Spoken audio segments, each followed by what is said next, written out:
पहला सवाल, आप सल्लल्लाहु अलैहि वसल्लम के कौन से सहाबी का नाम कुरान मजीद में आया है? 5, 4, 3, 2, 1. सही जवाब है हजरत ज़ैद बिन हारिसा रजी अल्लाह अन्हु। किस औरत का निकाह आसमान पर हुआ था? 5, 4, 3, 2, 1. दुरुस्त जवाब है हजरत ज़ैनब बिनते जहश रजी अल्लाह अन्हा।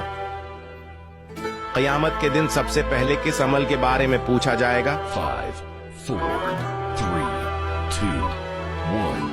सही जवाब है नमाज के बारे में।